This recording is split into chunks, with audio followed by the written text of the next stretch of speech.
Venture into the unfiltered world of Chris Rubio. The Rubio Method delivers an unapologetically edgy take on the often overlooked world of men's mental health. Rubio, a master communicator, wields a potent knack for no BS enlightenment. Step into this no-nonsense arena, where men are challenged to evolve and confront the man staring back at them from the mirror. Focus up. I'm talking to you, Brian Jodis, one of the great guys out there. He's all about America and the troops, and he's the engineer of this show. So if everything goes poorly, blame it on him. No, I'm just kidding. I just asked him to do this about 12 hours ago because Jenna's on vacation with Nana Mona, hopefully having a great time. I think they're in Cabo or Puerto Rico or Puerto Vallarta, one of those places south of the border, but they're having a good time and well-deserved vacation. Jodis, thank you for doing this. He's Pick Up the Six Productions, pickupthe6.com, Pick Up the Six podcast. You definitely want to check it out. My name is Chris Rubio. Enough about Jodis, host of the Rubio Method. This is episode 75. I was going to take a little break this week, but there's just so much going on with the debate, and it's going to be a good show. What are we talking about today? Well, we're going to talk about playing stupid games and winning stupid prizes for an NFL player. This one's, my God, this was stupid. Number two, your landlord shouldn't be able to pick your roommates. What the hell is that talking about? You'll find out. Number three is better than one at the debate. If you saw this debate, there was everyone on the left is going to say Kamala won, everyone on the right is going to say Trump won, everyone in the middle is going to go what the hell, and then anyone with some common sense is going to notice one thing about this debate that was very, very obvious. Next, facts are much better than emotions. Ooh, that's going to be a good one. I always love talking about that one. And last but not least, a very positive experience in America. Very American. Not as American. Well, yeah, I would say, I just talked to Jodis right now. He was saying he was at the App State game versus, I think, Clemson. And that Clemson, they do the Pledge of Allegiance before the game. If so, well, you know, it is true because he just told me. But that's phenomenal. Jodis, did they put right hand over the heart and everything, like the players and the crowd? Because that's even better. And do they have to have the word? It was pretty epic, Jodis says. Do they have to have the words up on the screen? Or if you don't know it, do they just kick you out? Because Appalachian, that's kind of in that, is it North Carolina area? Yeah, it is, right? Like the Appalachian. It's South Carolina. They nailed it. Oh, fantastic. I'm in. Well done to them. All of that and much, much more on today's episode of the Rubio Method. Let's start right now. All right. Everything happens for a reason. All right. So I was in high school. I was probably 16 or 17. I had just got my driver's license. I was one of the kids back in the day. I think most of us back in the day did this. Nowadays, kids, you have to basically shove them to get their driver's license because they have Uber or they're just lazy. This is old man talk right now. But at 16 years old, I remember I had an appointment at 8 a.m. at the West Covina DMV because I lived in Covina, just about 20 miles east of Los Angeles.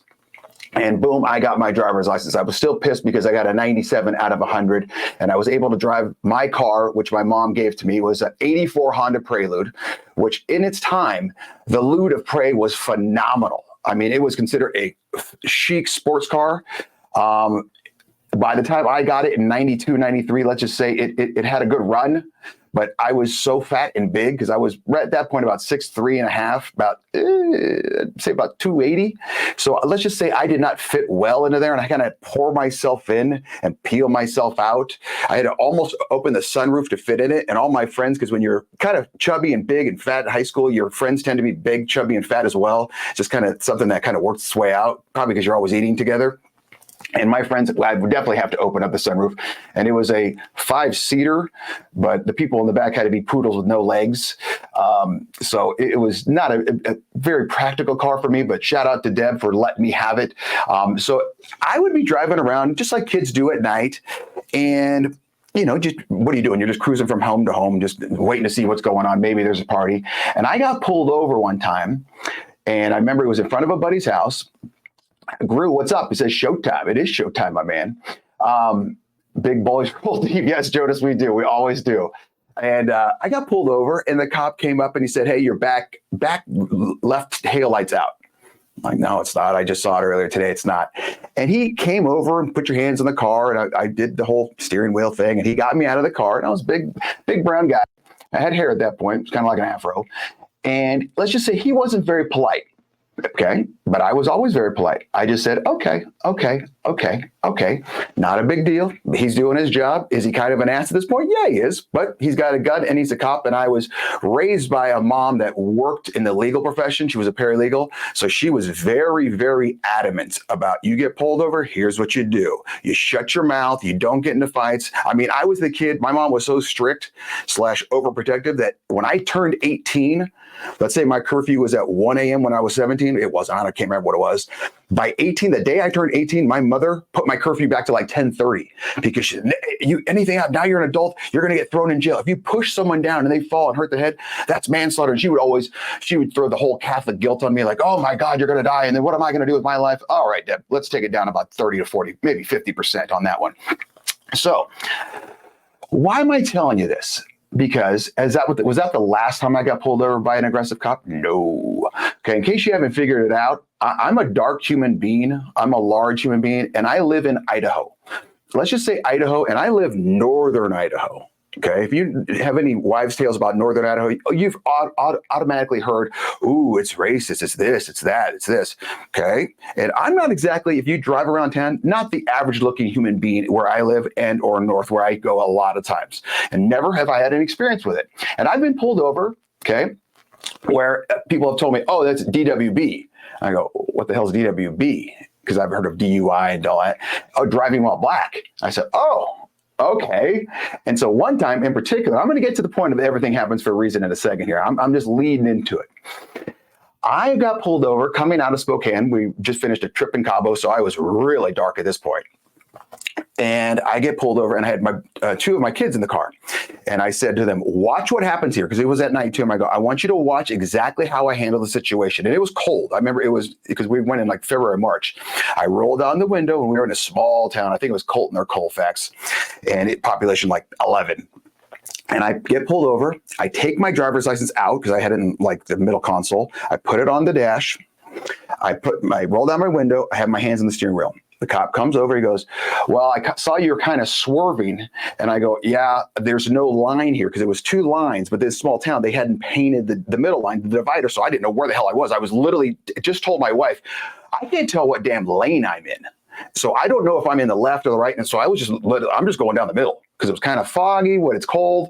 And he pulls over and goes, yeah, there is kind of no line there. They do need to repaint it. And I said, okay, no problem, officer. Here's my driver's license. Here's my insurance. He said, okay.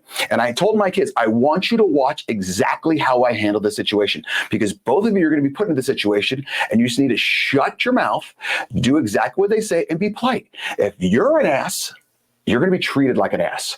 These guys have no idea who I am. Some people act like ass. The same applies to cops. 100% Group. And so I said, if I'm rude to him, he's going to be rude to me, because he's got a family. He has no idea if I have a gun, if I'm a big idiot. He has no idea what kind of an asshole I am. So if I'm nice to him, he can be nice to me. If I'm rude to him right out of the gate, he's going to be rude to me. And I would be the same exact thing. It was night. This guy has no idea who I am. He's coming on this big, dark car with this big, dark dude, in this non-big, dark area. I'd be apprehensive as well, just because I'm not about the color, but you don't know who is in there. So the guy goes, hey, man, just kind of keep it straight. I know you got your kids in the car. Have a good time, be safe, travel slow, just because it's got a little foggy. Fantastic. No ticket. I've been pulled over like 5 or 6 times in Idaho. Never got a ticket. It's crazy. You know why? Because I'm always very, very, very nice. I also drive like an old man, but that's neither here nor there. So Sunday morning, what is this all bringing me to? Sunday morning, Miami Dolphins wide receiver Tyreek Hill, one of the top wide receivers in the world, not just the NFL. Well, I guess it would be just the NFL. Yeah. College wouldn't count on this one. His nickname is Cheetah. That he is extremely fast human being. We're talking, oh my God, fast. Like, I think he's got to be, Jonas, you would know, you watch more football than I do. He's got to be the fastest guy in the league right now. Maybe DK Metcalf, who's not even a human, but I think Cheetah is the fastest. So he's driving in Miami. He's going to the game. He's probably 3 hours before the game. Jonas says easily 1 or 2 fast. Yeah. So he's got this Lamborghini or Maserati or some sort of, maybe a Ferrari, but it was some sort of lowered, painted black car with dark tinted windows. And this cops are at this construction zone, and Tyreek Hill zooms through at over 60 miles per hour. You're thinking, okay, not that big of a deal. Construction zone number 1, slow down, dude. Number two, it's Sunday morning. There are people out, they're doing church, they're going to Waffle House, whatever they're doing. Number three, 60 and a 40, plus you're in a flashy car. Everyone's going to look at the flashy car. That's just common sense. I don't care who you are. You have a flashy car, people are looking at it, and that's why you buy a flashy car, because you can afford it, number one. And number two, it's flashy. You're going to get chicks. People are going to look at you. You want the attention, or else you buy a Chevy Suburban or just some basic, that's not a basic car, but you know what I'm saying. So he gets pulled over. And he has a little confrontation with the cops. And this body cam footage goes all over the place. And people are saying immediately, one side saying, oh my God, this is so racist. And another side's going, dude, what are you talking about? I'm going to be kind of in the middle / dude, what are you talking about? So Jodis is going to put up the video of Tyreek Hill, video number one, and I'm going to be side by side, and we're going to stop it several times. So this is a 3-minute video that's probably going to take us 5 to 6 minutes. So Jodis, go ahead and play video.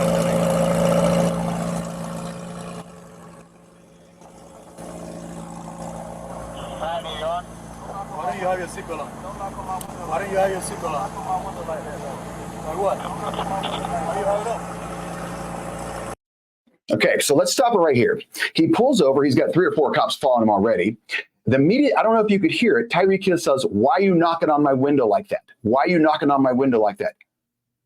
What do you want him to lightly tap it with his fingertips? He's knocking on your window. He probably had music going, and plus you can hear the engine and the muffler and all that. So it's loud, and plus they're on a major street, so there's a lot of noise, a lot of traffic. Okay, so number one, that was a bad intro for Tyreek Hill. You have no idea what you're doing. Just shut up, put your window down, and listen to what the cop wants. Don't come out of the gate with why are you knocking on my window? Shut up. Go ahead, Jodis. What? Why do you have it up?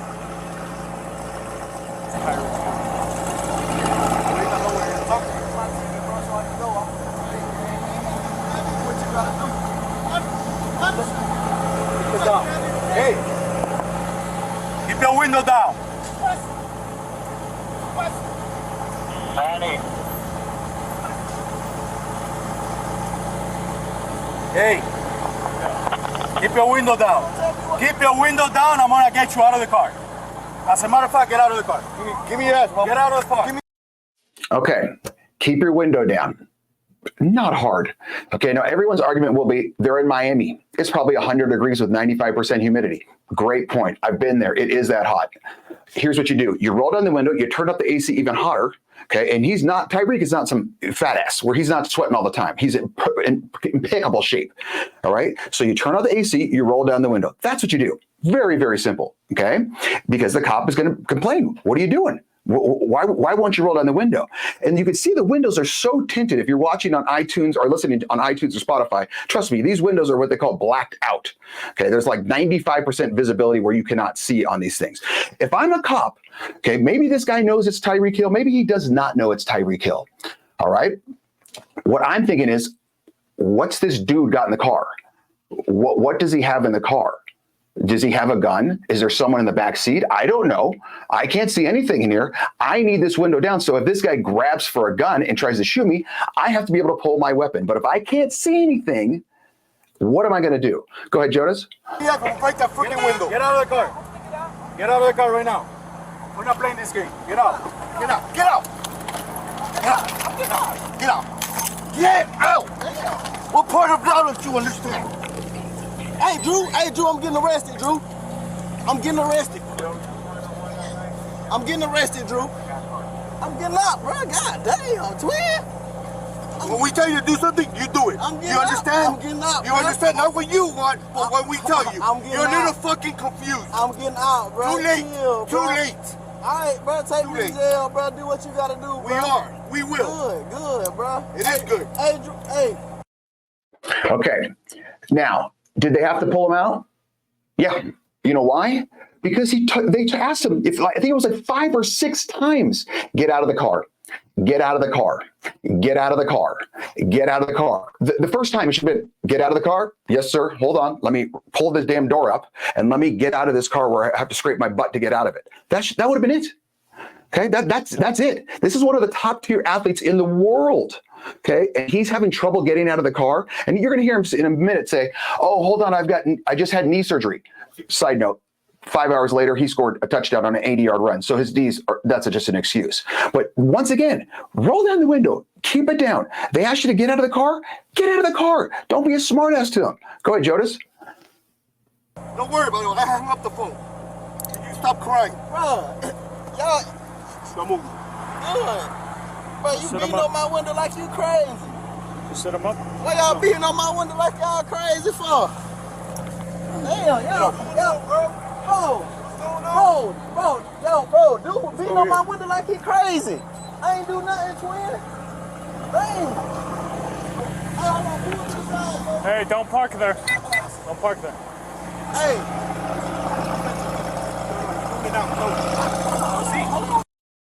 Okay, now at this point, his teammates, which they probably all live in the same, sort of gated area, is on his way. So I think that's a Rolls Royce or something like that, a station wagon, or not, SUV Rolls Royce, so not a cheap car. And one of his teammates starts over. Ty Plunkett. Just be cooperative and obey commands, especially if you're breaking law. Hill is completely at fault. 100%. At this point, yes, he is. And now his buddy is coming. Another athlete is coming and blocking the area. And they've told him 3 times, don't park there, don't park there, don't park there, don't park there. Okay, let's keep going, Jonas. I'm getting arrested.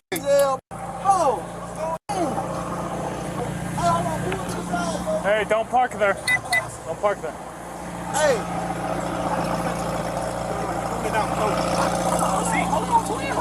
Hold on, bro.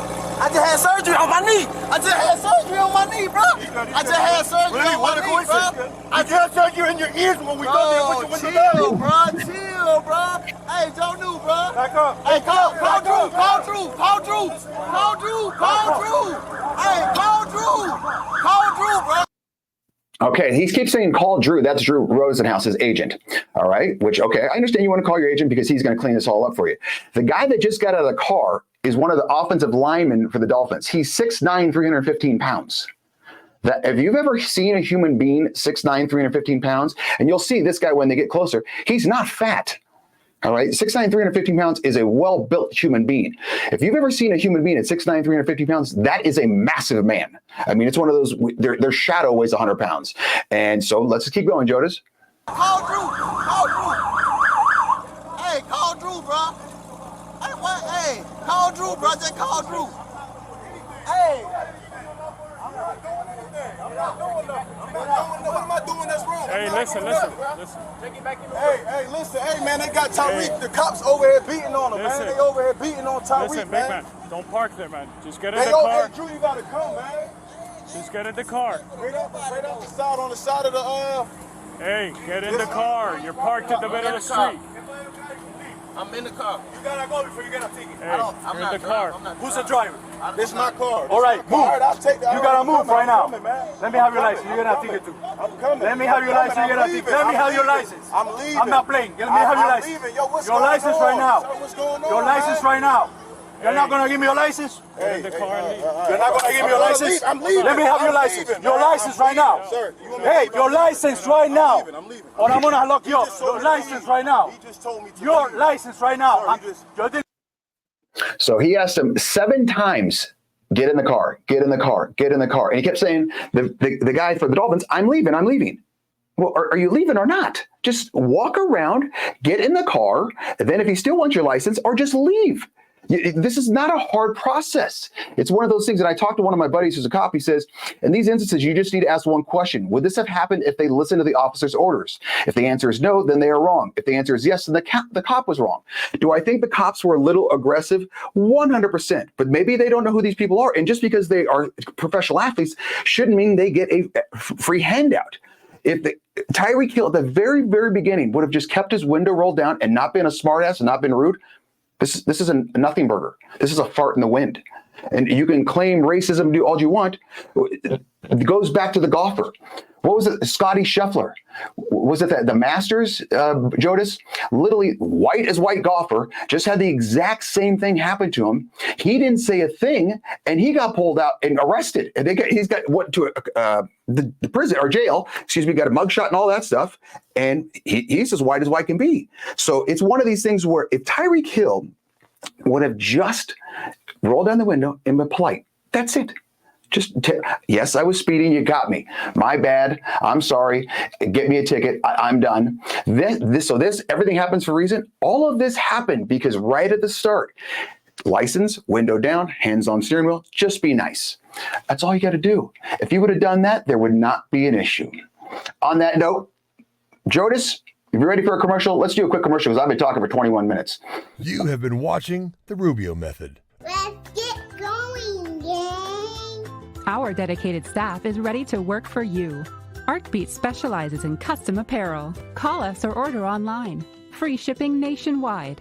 Custom printed shirts are our specialty, and we make sure you get exactly what you want. Bring in your own design or let our team create one for you. Promote your business, event, or club with pens, caps, bottles, mugs, and more. Creating cool since 1985. You have been watching The Rubio Method.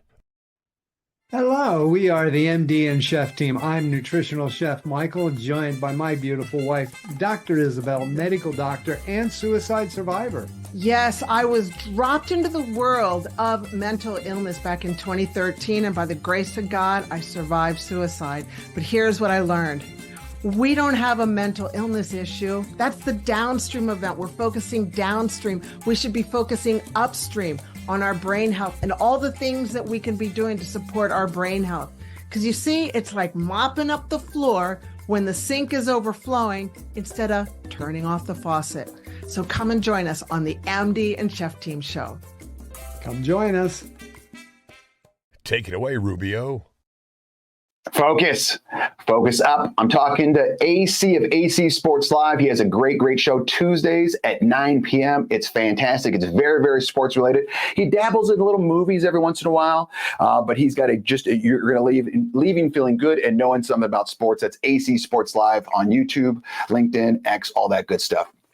All right. There are winners and losers in life. Let me take you back. I'm in college at UCLA. It's 1990, let's go 5. Okay. UCLA is in Westwood, which is right next to Beverly Hills, Bel Air. It's a phenomenal area. No big deal. Humble brag. We had a 2-bedroom apartment. This was in 1995. 2-bedroom apartment, 1995. It was $1,600 a month. This is in 1995. $1,600 a month for a 2-bedroom apartment. It was me, another roommate. We said, this is obviously pretty expensive for us. And I had my scholarship check and all that, but it was one of those things where we wanted another roommate. He goes, I got this guy. His name is RD. I go, what's RD stands for? He goes, Reservoir Dogs. I go, why'd you name him that? He goes, he borrowed my copy of Reservoir Dogs and he never gave it back, so I just called him RD. He goes, he wants to be a roommate. I go, no. And he says, he's willing to live in our closet. And I go, what? Because we had this huge hallway walk-in closet that was literally probably about 9 feet long and probably 4 feet wide. I don't know what the hell it was used for, but it was massive. And it literally had no windows. So he was going to die of carbon monoxide. And I said, okay, why would he do this? He goes, he's a super nerd. He just wants a fan in there and he needs a place to crash. He's like a biochemist major. He's going to be on campus from literally 6 in the morning till midnight every day. I go, doing what? He goes, nerd stuff. I said, okay. So I kind of checked him out. Let's give him a trial run. And sure as hell, he was willing to pay like $600 a month for this place. Fantastic. I was able to quote unquote vet this guy and he worked out great. Literally never saw him at once. He was just like that. What was that? Real Genius with Val Kilmer where they had that Laszlo, I think his name was. Joe, you remember that movie?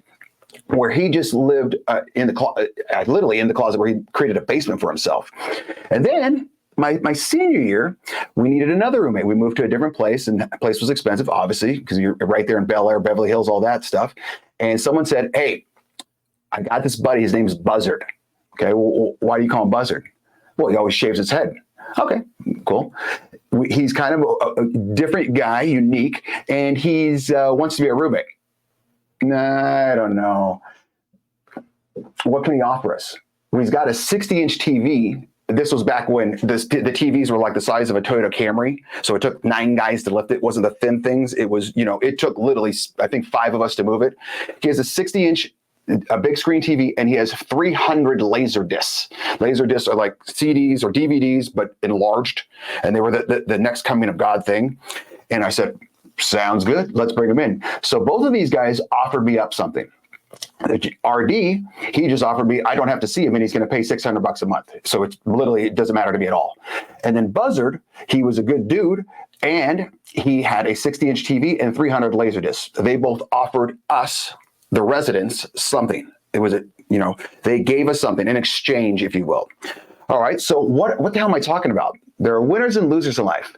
Lately, this past week, Springfield, Ohio has become a very, very hot topic. If you have not heard about it, you've been in a cave. Springfield, Ohio is a town of 40,000 people. Okay, we're more rural town, 40,000 people. I live in a town of 30,000, so I understand exactly what we're talking about here. 40,000 people, but in the past 3 years, they've been inundated with 20,000 Haitian immigrants. Now, how do you get there? How did they get there? They were flown there. Okay, the Biden-Harris, not campaign, office, government, whatever, the administration, that's the word I'm looking for. They flew them there to help out Haiti, to help out the Haitians. And you're thinking, well, what's wrong with Haiti? Well, it's a third world country. It's not a very good area. If you remember, I think on my rundown with Rubio about 6 months ago, the government was getting overthrown by gangs, and the gang leader was a dude named Barbecue. I'm not joking. You can fact check me on this. The gang leader was named Barbecue. And why was he named Barbecue? Because they were literally killing government officials and anyone in town to take it over, then barbecuing them and eating them in the streets. They legit cannibals. You're thinking, Rubio, come on, you're over-exaggerating. Go look it up. I dare you to fact check me on that one. So they're trying to get these people out of Haiti because they need a better way of life. And they just happen to pick Springfield, Ohio to drop 20,000 of them into this area that has 40,000 residents. So this is not a very, very good thing for Springfield, Ohio. Do I feel bad for the Haitians? 100%. I feel bad. Maybe we can offer them a little bit of money to help them out build their area, but to bring them here and say, okay, here's Springfield, Ohio. Now, did they get the check and say, yeah, we'd like to go through person one? Let me see. Does he offer laser discs? No. Person two, are you willing to sleep in a closet for $600 bucks a month and I don't have to talk to you? Person three, what do you offer us, the residents of Springfield, Ohio? No, they were not. So all of a sudden, these residents of Ohio, okay, get inundated over the last 3 years. So these Haitians come in, and this is another thing you can fact check me on, and I'm not being mean. This is just a fact. The average Haitian IQ is 67. That's not good. Jonas, can you do me a fact check for Americans? I think the average American IQ is 100. And I'm saying not to be mean, but that's not good. I feel bad for these people, but it doesn't mean that I want them in my house. It's not one of those things where I say, okay, yeah, you're coming from a place where cannibalism is there. Okay, you have different cultures, you have different values. Oh, and you're rolling with a 67 IQ. Come on in. Okay, about 98, Jonas said. So I was damn close. All right. So last week, maybe 2 weeks ago, Facebook posts started to circulate about missing animals. Ty Plunkett, they're doing the same thing they did to Minnesota, placing voting banks in a small town. Yeah, he's talking about Somalis where they went to Minnesota. And yeah, I know that for a fact as well. So could you go pick two for me, Jonas? This is on Facebook. Where is it? Warning to all our beloved pets and those around us. My neighbor informed me that her daughter's friends had lost her cat. She checked pages, kennels, asked around, etc. One day she came home from work. As soon as she stepped out of her car, looked towards the neighbor's house where Haitians live, and saw her cat hanging from a branch like you do a deer for butchering. And they were carving it up to eat. I've been told they are doing this to dogs. They've been doing it at Snyder Park with the ducks. Okay, so Joe, just come back to me now. You're thinking, okay, that's just a Facebook post, but it's one of those. And if you're in a somewhat of a small town, Jonas, you live in a bigger town than I do. I don't know if they have these, where they have these fake Facebook posts, these groups like Marketplace for Lewiston. I have those, or hey, bad drivers of Lewiston, or hey, just community awareness of Lewiston. And every single town has these. I don't know if bigger towns have them. Jonas, do you guys have one? And I think you live in a way bigger town than I do, but they start having issues. Next door is big around here. I'm assuming that's the exact same thing. And then they're having ducks, geese, and pets are becoming issues. Jonas, do you have video 3 ready for us on this one? I think it's like kind of odd that like a guy like me has to come out from doing what I do on a daily basis to have fun, because I see what's going on in these streets, and I see you guys just sitting up there in them comfy chairs and suits, and and I'm getting out here every day and I'm broadcasting this, and you guys are just sitting up there in suits or something. Like, I really challenge you guys to get out here and do something. These Haitians are running into trash cans.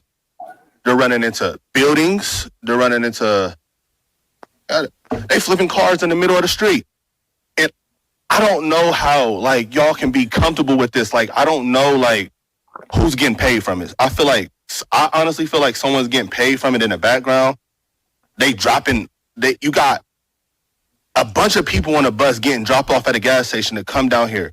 I know a single mom that FaceTimed me this morning at the welfare office that really need something.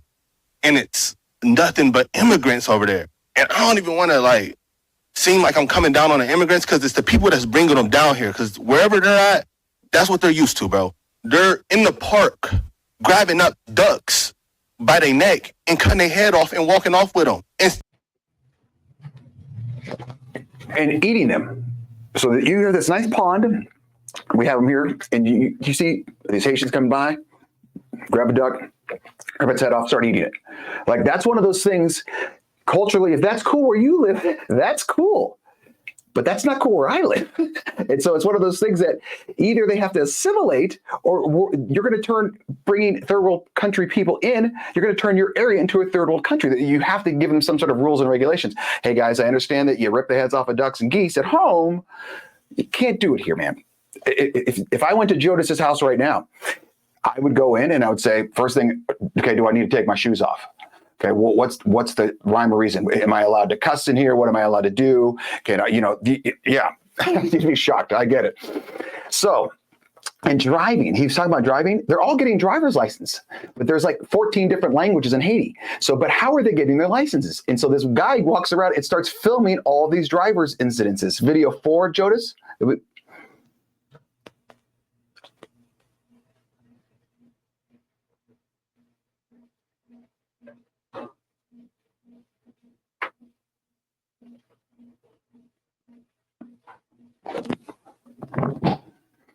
And this video goes for like 2 minutes long. Josh, you can just stop it. And it's one of those where it's just over and over and over. And you're like, well, how do you know it's all them? Well, they don't know how to drive. They're getting driver's license for IDs and things like that. And then they get these cars because they're getting, I think I read $9,000 a month. But okay, so who's paying for that? And you're like, okay, well, what are we going to do? How are you going to get money back to them in Haiti? Just, okay, if you're going to spend $9,000 a month here, to send them $9,000 a month there, if we should even be helping them. Like, because at some point you need to say to yourself, who should I be helping? Why? What do they? Tommy O'Rourke says, and Kamala made a face at Trump when he brought it up during the debate, like he's lying, and ABC falsely checked him in real time. What a joke. Oh, Tommy, that's sections 3, 4, and 5, Daddy. We're getting there. Don't worry about that. And you're thinking to yourself, because yeah, like Tommy just said, this was fact checked during the debate. What we're going to talk about in more detail because it was so obvious. But yesterday, the governor of Ohio just sent $2.5 million to Springfield and is sending the National Guard because the federal government's not doing a thing. So if there's no problem in Springfield, Illinois, why do you need to send the National Guard? And why do you need to send $2.5 million? Okay, so I don't understand, but you're thinking to yourself, Rubio, how did this all start? What happened? I don't know, Jonas, you have video 5 ready for me? That is why also, starting with our administration, we gave TPS, temporary protected status, to Haitian migrants, 55,000. And then more recently, we extended temporary protected status to over 100,000 Haitian migrants for that very reason, that they need support, they need protection. So that becomes kind of an issue. Like, who gives them the right to say, number one, let's take in 100,000 Haitians? Okay. So why don't you put them someplace else? Why Springfield, Ohio? That's the big thing. And did the Springfield, Ohio residents, did they have any say in this? Because I'm pretty sure if someone tried to drop in 20,000 people from a third world country that had an IQ of 67 in Lewiston, I'd be pissed. I would 100% pissed because this is my home. Just like if all of a sudden Jodas had 9 people that came to his house and said, yeah, we're moving in right now, the city or Raleigh where you live. And they said we can come there. He'd be like, get the hell out of here. But like, no, the city said we could. No. And so there obviously is strain on the educational system because the kids are going to school and they need extra translators. They're on the welfare system where there's lines a mile long at this point because they're just sucking up all the nutrients, the resources from the city. And so let's go to video 6. This one's very funny to me. They actually did interview people on the ground in Springfield as well, got their stories. Maybe they changed their tune about Haitians eating pets or creating problems and chaos. Here's another firsthand account from, you guessed it, Springfield, Ohio. Listen to this. We've lost a whole bunch of cats. There was a van pulled over that had over 100 cats in it with the Haitians. They said they was eating them. Actually? Yeah. Not fake news. Not fake news. So a van was collecting cats and eating them. I watched it happen, yeah. Watched them get pulled over with the cats and admit to the police that they was eating them. You're not joshing with me. No, I'm almost 50 years old, buddy. No. You don't mess around. No. So there you have it. They fact-checked him on that because of some letters that they got somewhere from a city manager saying, well, we don't believe that's true. Do you think the city manager is going to go out and say, well, that's what's happening? Here's who is saying it. The Attorney General of the state of Ohio. This came out today. Dave Yost is the Attorney General for the state of Ohio, and he accused the media of ignoring evidence surrounding those claims in Springfield that they're having their pets abducted and eaten. The Attorney General of Ohio says it's real. Okay, so now, because this was the point that in the debate they brought up, they said, well, the city manager says it's not true. Oh, okay. Do you think we should send some officials, maybe even some real journalists down to go check on Springfield, Ohio? Or the city manager says, no, it's good. To me, it's like I'm looking at a restaurant that's failing, and I talk to the owner of the restaurant. He says, it's fantastic. There's no issues at all. Okay, but let me talk to the waiter, the cook, the cleaners, the busboy, the hostess. Let me see what they say, because they're in the minutia. That's a big word for me, of the entire restaurant all the time, where the owner say he doesn't even live there. He just owns it. Of course, the city manager is going to say it's fine. Why wouldn't he? He doesn't want all this, all this pressure, all this attention on himself. It's a perfect example.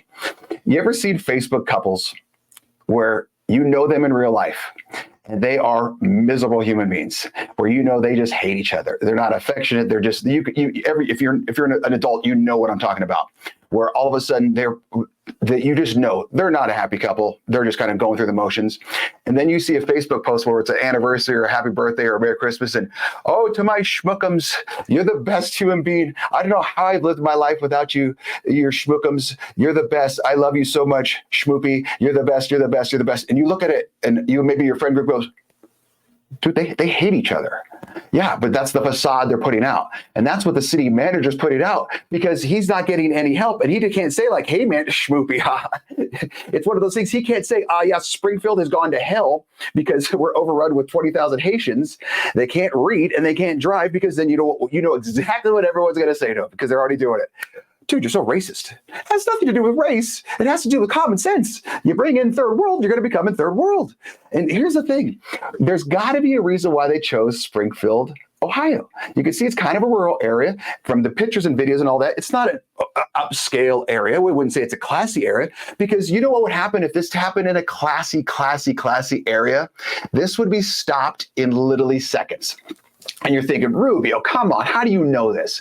Well, because remember about a year or two back, Ron DeSantis, the governor of Florida, did that. He took all the migrants that they were bringing into Florida, and he bused them up to Martha's Vineyard. Martha's Vineyard is a very, very wealthy place up in the upper Northeast. Obama's got a house there. Each house is like 10,000 square feet, $1 million homes, beyond $1 million homes. They sent, I think it was 50 migrants there. 50, just 50, not 20,000, 50. Within, I think it was 24 hours. Within 24 hours, they were bussed out because they didn't have room. You could have literally put these people in 2 homes, 50 people. They probably had homes that, I think Obama's house alone has like 9 bedrooms. You could put 4 or 5 to a room easily. So if only they'd been in Martha's Vineyard. Let's show the video of Martha's Vineyard. It's video 7 of them kicking the migrants out. Okay.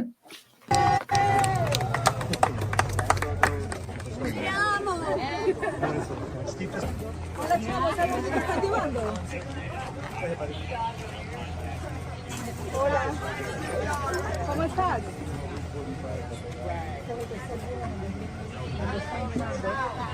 Keep this open for me, please, folks.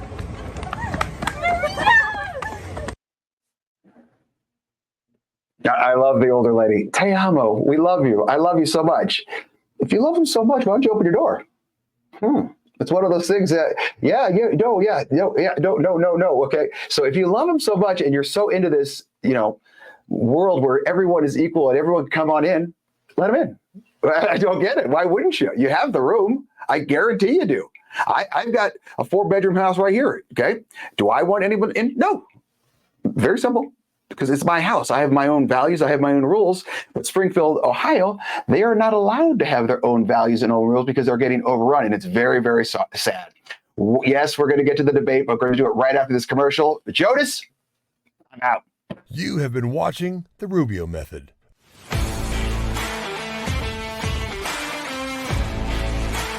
Tremendous credit to those.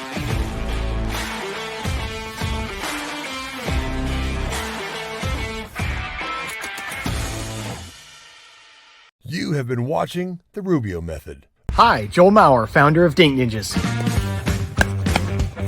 Dink Ninjas was dreamed up and started right here in Austin, Texas, a dynamic pickleball community.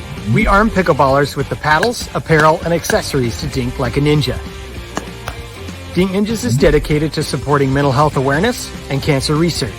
Shop our full lineup at dinkninjas.com.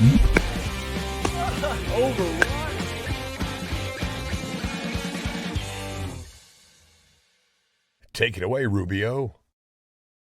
Focus up. I'm talking to you, Whitney at One Shots. I will see you tomorrow. Fantastic. If you're ever in the Southern Coeur d'Alene area, AC's on Showtime. Yes, it is, AC. You must be at lunch break or something. Aren't you teaching right now? Get back to the students, AC.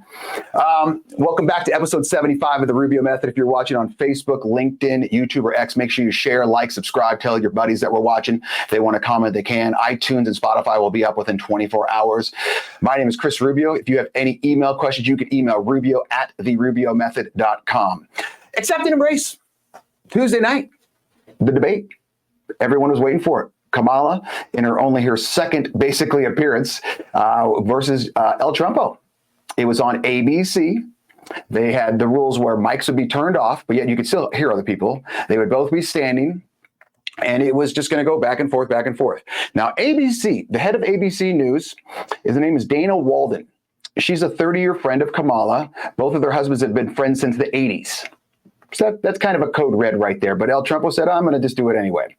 Right out of the gate, you could see it was kind of an interesting debate. If you watch this impartially, okay, as impartial as I try to be, obviously I'm going to lean a little bit one way as opposed to another. If you watch it impartially, there's no way you couldn't notice some sort of coincidences, reoccurring themes that were happening. And right out of the gate, you could see it was going to be bad for Kamala on her first question. This is the first question out of the gate. Okay, first question out of the gate. Joe, does she have video 8 for me? When it comes to the economy, do you believe Americans are better off than they were 4 years ago? So I was raised as a middle-class kid, and I am actually the only person on this stage who has a plan that is about lifting up the middle. See, this is where Jonas and I should have been moderators for this, because I would have said yes or no and explain why. I would have stopped and said yes or no. I don't need to hear about you're a middle-class kid. That bottom line, yes or no, is the economy better? Go. Okay, go ahead, Jonas. Class and working people of America. I believe in the ambition, the aspirations, the dreams of the American people. And that is why I imagine and have actually a plan to build what I call an opportunity economy. Because here's the thing. We know that we have a shortage of homes and housing, and the cost of housing is too expensive for far too many people. We know that young families need support to raise their children, and I intend on extending a tax cut for those families of $6,000, which is the largest child tax credit that we have given in a long time, so that those young families can afford to buy a crib, buy a car seat, buy clothes for their children.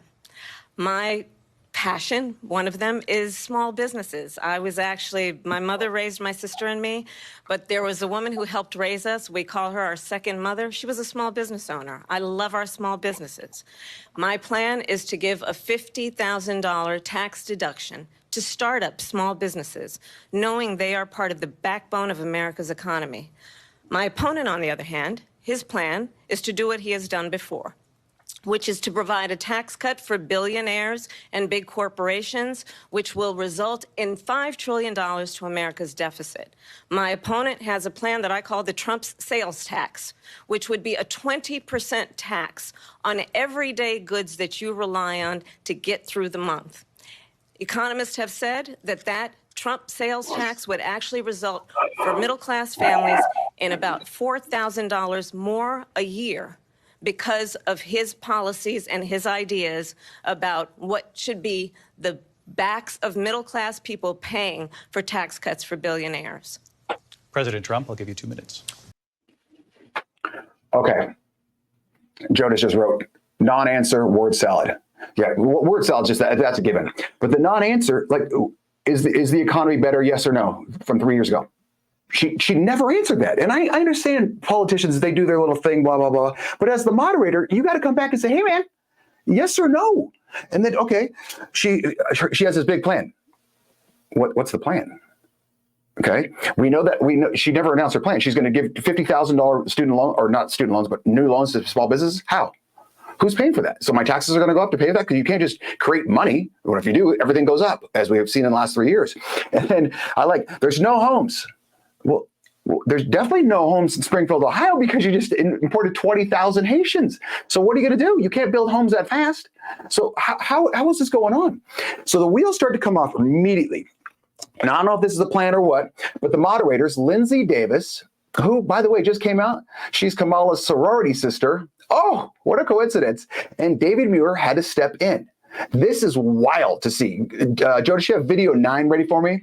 Watch this. State in this country where it is legal to kill a baby after it's born. ABC News did reach out to the city manager there. He told us there had been no credible reports. The Springfield city manager says there's no evidence of that. President Trump.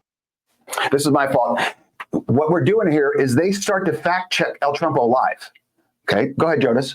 As you know, the FBI says overall violent crime is actually coming down in this country. The question was about you as president, not about former Speaker Pelosi. I did watch all of these pieces of video. I didn't detect the sarcasm, lost by a whisker. Vice President Harris, he says you hate Israel. You did bring up something. You said she went to negotiate with Vladimir Putin. Vice President Harris, have you ever met Vladimir Putin? So just a yes or no, you still do not have a plan. Okay. So they're going right at him, which is okay. Moderators, you're going to go right at him. Fantastic. But I did like the one where David Muir goes, and I watched the whole thing. I didn't pick up on the sarcasm. Oh, okay. Are you the king of sarcasm?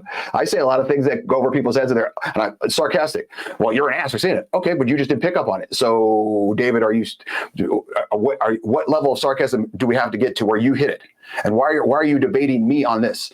And you're thinking Rubio. They just weren't one-sided like that. They did it to Kamala as well. Let's do video 10. Pelosi was responsible. She didn't do her job. The question was about you as president, not about former Speaker Pelosi. But I do want Vice President Harris to respond here. I was at the Capitol on January 6th. I was the vice president-elect. I was also an acting senator. I was there. And on that day, the President of the United States incited a violent mob to attack our nation's capital, to desecrate our nation's capital. On that day, 140 law enforcement officers were injured, and some died. And understand, the former president has been indicted and impeached for exactly that reason. But this is not an isolated situation. Let's remember Charlottesville, where there was a mob of people carrying tiki torches, spewing anti-Semitic hate. And what did the president then at the time say? There were fine people on each side. Okay, number one, it's been proven that Kamala was not at the Capitol on that day. She was escorted. She was there that day, but she was escorted out way beforehand, number one. Number two, she's saying that he incited this thing, or the insurrection, quote unquote, for all those listed on iTunes, Spotify. The tweet got taken down because Elon didn't own X at that time. But he said, go peacefully. Go peacefully. He literally said that. He never once said, hey, take out your pitchforks and do this, blah, blah, blah. Okay, then she's doing the many fine people hoax. That's been debunked even by Snopes, who leans extremely left 50 times. And so you're thinking, well, why didn't they stop her? Because these are blatant lies. These are blatant lies. Like, this is a proven lie over and over and over. But they just let her keep going. Go ahead, Jonas. Let's remember that when it came to the Proud Boys, a militia, the former president said, stand back and stand by. So for everyone watching who remembers what January 6th was, I say we don't have to go back. Let's not go back. We're not going back. It's time to turn the page. And if that was a bridge too far for you, well, there is a place in our campaign for you to stand for country, to stand for our democracy, to stand for rule of law, and to end the... All right, you could end it on that. She goes into saying how January 6th was the biggest, what's the exact words? The worst thing to happen to America since the Civil War. She said that on 9/10. 9/10 is the day before 9/11. Do you really think this insurrection that had no guns, not one cop was killed? So that was another lie. Okay, not one cop was killed. You can fact check on that one as well. That you really think that if I was a family member of anyone injured and or killed on 9/11, I'd be like, are you kidding me? Like, she really compared that where, I think it was 2,800 people or something were killed at 9/11. And she's saying that this quote unquote insurrection was the worst thing since the Civil War. That's unbelievable. And it just keeps going and going and going. So like all the people writing all summer 2020 couldn't buy a bunch of Trump gear and roll to the Capitol. Yeah, exactly. Yeah, exactly, Jodas. Jodas makes a great point. He says, like all the people rioting all summer of 2020 couldn't buy a bunch of Trump gear and roll to the Capitol. Yeah, very simple. So what were her 5 biggest lies? Because she had some doozies, and not one time, Trump was fact-checked 7 times live, 7 times. So he was basically 3 against 1, and he got a little flustered, but I could see why he would be flustered. If you're debating one person, that's fine, but 3 people, it's a 3-headed dragon. What are you doing here? And it's very similar if people ever watch sports, and if games clearly, say the teams are somewhat equal. AC Sports Live was just talking about this, how the Chiefs seem to always have the referees on their side. That's why head coaches and players get frustrated because, okay, I can battle the team. I can battle one person, but if I have to battle the team plus the refs, that's a lot harder. So when you get 3 on 1, you're going to get frustrated. It's going to happen. It's going to happen. I remember one time when I was in court and the judge was asking me a question about something. He asked me a question. I answered. As I'm answering it, he starts talking over me. So I wait. He does this like 5 times. He asks me a question, then he starts talking over me. I finally, being Rubio that I am, I go, hey, man. I literally out loud, I go, hey, man, you're asking me a question. Do you want me to answer yes or no? Because I'm more than willing to answer the question, but you got to let me answer. Okay. Went over like a fart in church, but then he finally let me answer because it was stupid. You're asking me a question. Just let me answer. So you can't just keep over talking me. And that's what they were doing here. So the 5 biggest lies, video 11, Jonas.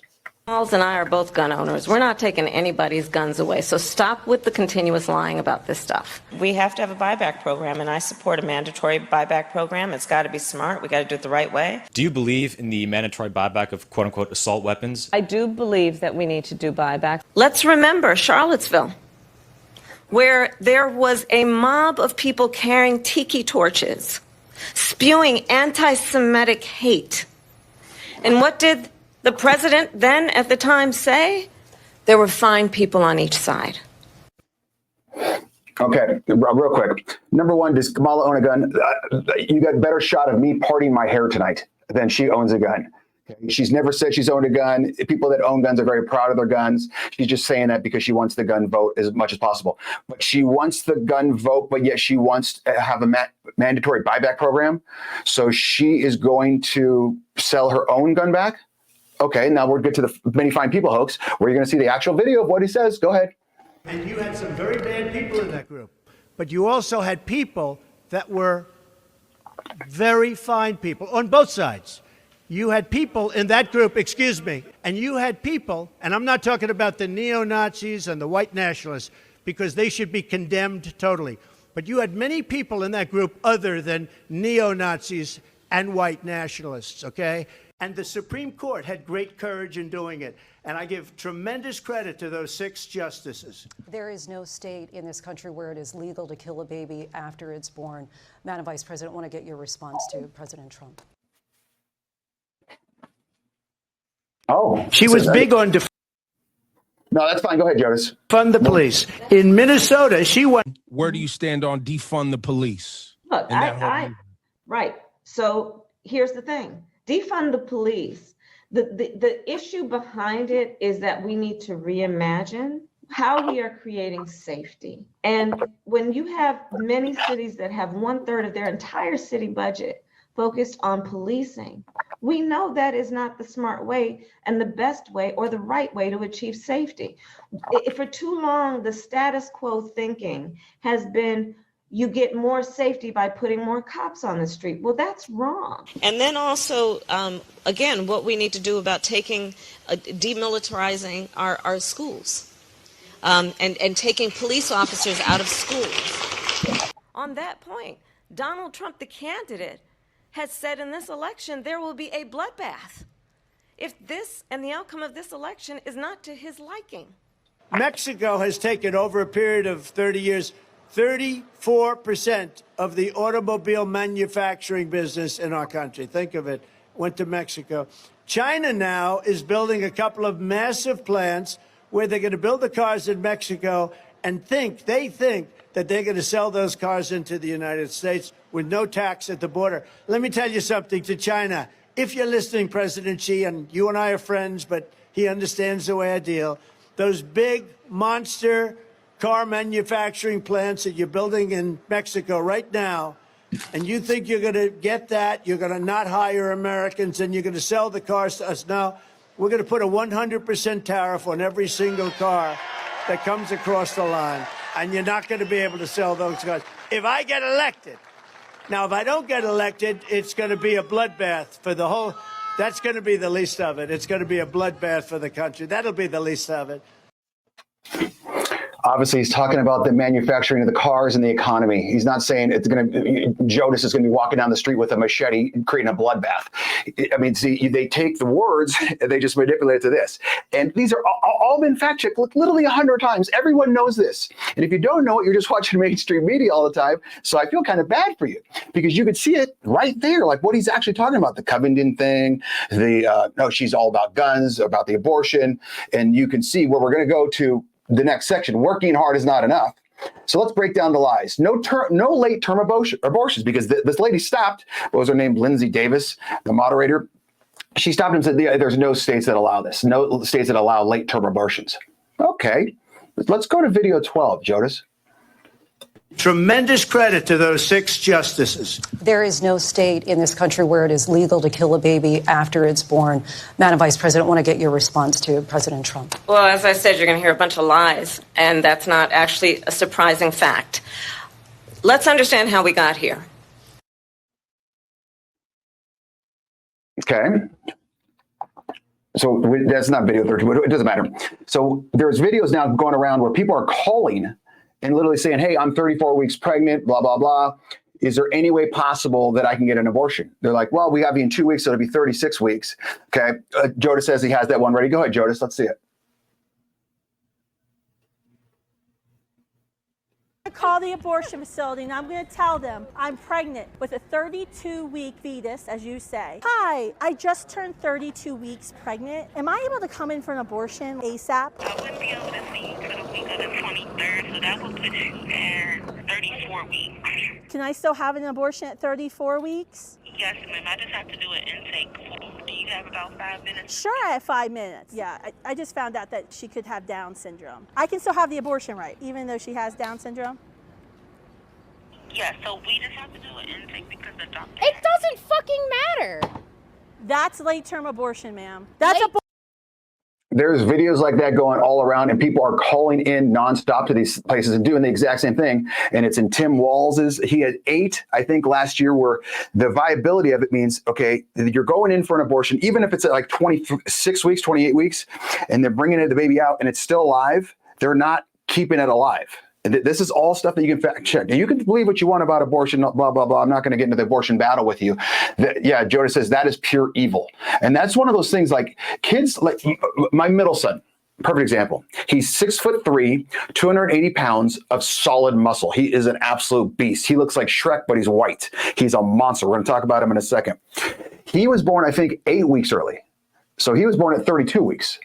and he was teeny tiny, but now he's a beast. So you're telling me that, oh, it would have been okay to knock that kid down, not resuscitate him, do all that stuff. And now look at him. He's playing college football and he's the Incredible Hulk, just not green. Incredible Hulk and Shrek are both green. I wonder if that's a coincidence, Jodas. Jodas says my oldest was 35 weeks, one shy of the example they just used. Yeah. And I'm assuming healthy and a beautiful little girl. So that's just gross. And let's go to 14. Not taking away the guns. Let's talk about this one, because she's countered herself so much on this. It's insane. Like, it's, oh my God. And these are easily found. It's not like I'm going in the deep, dark web. All right. So video 14. Jodas. It's about taking everyone's guns away. Tim Walz and I are both gun owners. We're not taking anybody's guns away. So stop with the continuous lying about this stuff. I support buybacks, and it's something I'm so passionate about and so looking forward to being president to address. We've got to deal with this. How mandatory is your gun buyback program? It's mandatory. Stop with the continuous lying about this stuff. It's like she's talking to herself. It's almost impressive at this point. But the moderators, and here's the best part, that one of those clips where she's saying, oh, no buyback guns, guess who she was talking to? She was talking to David Muir, the guy who's moderating this debate.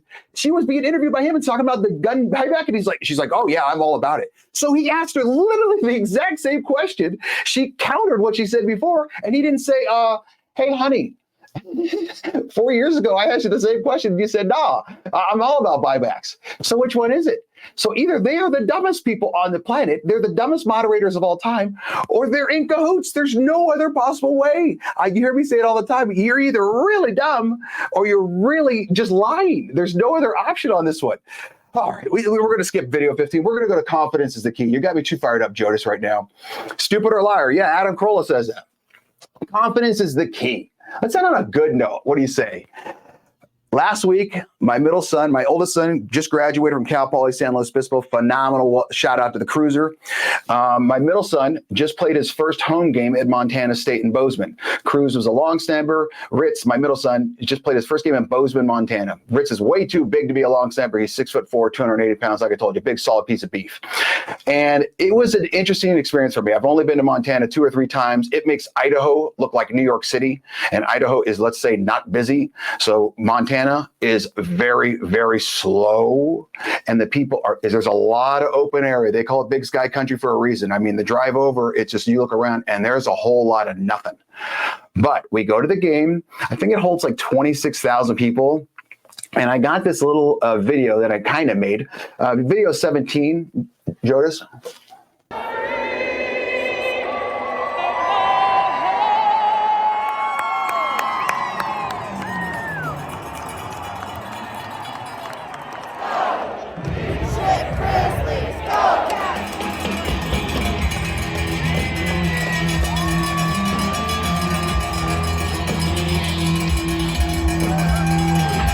Welcome to the field.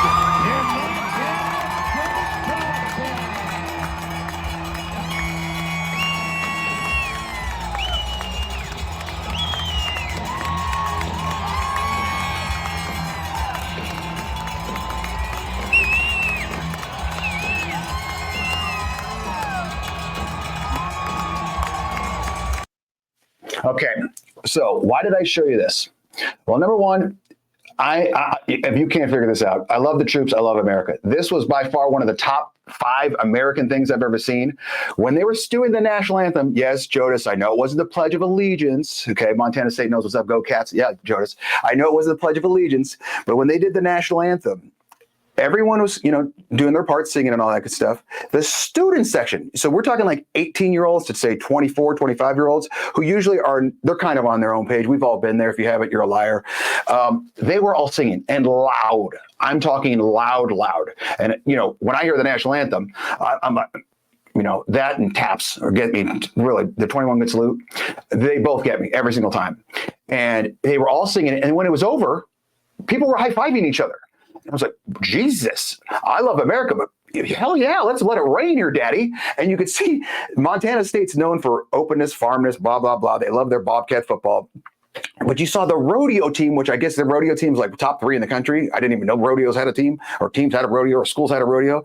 It leads them on the damn field. And so I was like, okay, this is interesting. And it was just very, very American, very patriotic, friendly. The people there are so friendly. It's almost odd to me. And you're like, what do you mean, Rubio? Well, I grew up in Los Angeles. Everyone's kind of looking out for each other and not looking out for each other, but looking out at each other, kind of like, what do you want? What do you need? If someone's nice to me in LA, I go like, immediately think, what do you want from me? What do you need? Why are you being nice? There, and I know it's kind of the same. It's like, they're just nice.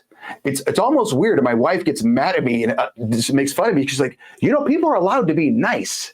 And coming from a bigger city, it's weird to me. So I have to kind of become inundated with it. Bottom line is, find people that lift you up and can take you away from all your nonsense. So yes, I get into political stuff, and I try not to as much. But this was a great outlet for me, a great resource. And it just reminds me, everyone, you go to people that, yes, you can go to people and talk to people that you don't always agree with, but find people that lift you up as well, because it's just going to put you in a better mood. And the best mood you're going to have right now is when we talk about the bottom line, and then we'll wrap it up by taking Jodas too far. This is an hour and 5 minutes, Jodas. Jesus, I got diarrhea of the mouth. The bottom line for all you watchers and listeners on YouTube, Spotify, LinkedIn, iTunes, Facebook, and X, it's just stuff that you should have learned without even realizing you learned it. Number one, if you bring in different values, you get different value. This has to go with Springfield, Ohio. If you bring in different values, you get different value. It's just not going to be the same in that area unless they clean it all up, because it's just not working, obviously. Number two, no matter your situation, always keep your calm and know your game plan. This goes out to El Trumpo, because yes, he was getting triple teamed, but he still should have remained calm. And Kamala kind of rattled him a couple. Well, let's say the moderators rattled him a couple times. And it's one of those things where I think if he would have kept calm, he would have done a little bit better. Because what's happening is the moderators were so far one side that's become the main story of the debate. It's not even who won or lost. It's holy hell, the mainstream media really leaned this way because they fact-checked El Trumpo 7 times, Kamala no times, when it was quite obvious that she was lying during certain things. Like I said, if you're going to fact-check one, fact-check them both. If you're not going to fact-check any of them, just don't fact-check, okay? And last, hang out with positives. Positive people, positive things, positive scenarios, positive scenes, all of that. All right. This is a great show. Thank you, Jodas. I owe you one, my man. You are the best. Remember to check out pickupthe6.com, Pick Up the 6 Productions, Pick Up the 6 blog, Pick Up the 6 podcast. Very, very good. I know he's going to be on Nick Umble's show coming out today at 3 p.m. Pacific time, I believe it is, on YouTube. And Jodas always have great content. On that note, I'm out. Thanks for watching The Rubio Method. Be sure to spread the word. And don't forget to subscribe, like, or follow on YouTube, Spotify, iTunes, Google, Amazon, Twitter, LinkedIn, and Facebook.